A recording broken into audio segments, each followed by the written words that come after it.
ಇಂಡಿಯಾಯಿಂದ all over ಇಂಡಿಯಾದಿಂದ conduct ಮಾಡಿದ್ದು nomination ಮಾಡಿ ಎಲ್ಲರಿಗೆ ಒಂದು around 11 to 12 members Karnataka all over ಇಂಡಿಯಾಯಿಂದ ಪಾರ್ಟಿಸಿಪೇಟ್ ಮಾಡಿದ್ರು ಆಸ್ ಎ ಕಂಟೆಸ್ಟೆಂಟು 24 ಸ್ಟೇಟ್ಸಿಂದ 94 ಕಂಟೆಸ್ಟೆಂಟ್ಸ್ ಇದ್ದರು. ಕ್ಯಾಟಗರಿ ವೈಸು ಇದು ಮಾಡಲಿಂಗ್ಸು ಶೋಸು ಮಿಸ್ ಕರ್ನಾಟಕಗೆ ತಾನ್ಸಿ ನನ್ನ ಮಗಳು ಪಾರ್ಟಿಸಿಪೇಟ್ ಮಾಡಿದ್ರು ಫ್ರಮ್ ಕರ್ನಾಟಕದಿಂದ ಟಾಡ್ಲರ್ಸ್ ಕ್ಯಾಟಗರಿಗೆ. ಅವ್ರು ಸೆಲೆಕ್ಟ್ ಆಗಿದ್ರು. ಸೊ ಟಾಡ್ಲರ್ಸ್ ಕ್ಯಾಟಗರಿ ಸೆಲೆಕ್ಟ್ ಆಗಬೇಕಾದ್ರೆ ಅವ್ರಿಗೆ ಕ್ಯಾಲಿಕಟ್ಟಲ್ಲಿ ಶೋ ಅರೇಂಜ್ ಮಾಡಿದ್ರು ಜೂನಿಯರ್ ಇಂಟರ್ನ್ಯಾಷನಲ್ ಮಾಡೆಲ್ಸ್ ಕಂಪ್ನಿಯವರು.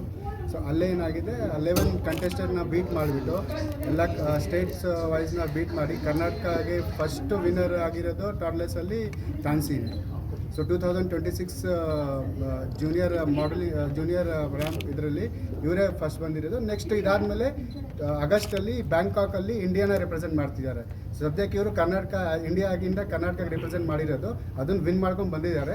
ಕಮಿಂಗ್ ಡೇಸಲ್ಲಿ ಆಫ್ಟರ್ 2 ಮಂತ್ಸು ಇಂಟರ್ನ್ಯಾಷನಲ್ ಲೆವೆಲಲ್ಲಿ ಆಲ್ ಓವರ್ ಗ್ಲೋಬಿಂದ ಎಂಟೈರ್ ಆಲ್ಮೋಸ್ಟ್ ಎಲ್ಲ ಕಂಟ್ರೀಸಿಂದ ಪಾರ್ಟಿಸಿಪೇಟ್ ಮಾಡ್ತಾರೆ. ಸೊ ಇವರು ಇಂಡಿಯಾನ ರಿಪ್ರೆಸೆಂಟ್ ಮಾಡೋಕ್ಕೆ ಬ್ಯಾಂಕಾಕಲ್ಲಿ 1920ಗೆ ಸೆಲೆಕ್ಟ್ ಆಗಿದ್ದಾರೆ. ನೆಕ್ಸ್ಟ್ ಫರ್ದರ್ ಬಂದು ಬ್ಯಾಂಕಾಕಿಂದ ವಿನ್ ಆಗಿ ಇಂಡಿಯಾಗೆ ಹೆಸರು ತಗೊಬಂದು ಗೆಲ್ತೀವಿ. ಕರ್ನಾಟಕಕ್ಕೂ ಹೆಸರು ತಗೊಬಂದು ಇಂಡಿಯಾಗೆ ರಿಪ್ರೆಸೆಂಟ್ ಇದು ಬ್ಯಾಂಕಾಕಲ್ಲಿ 19 to 20 ಆಗಸ್ಟಲ್ಲಿ ಇರೋದು, ಆಫ್ಟರ್ 2 ಮಂತ್ಸಲ್ಲಿ ಇರೋದು.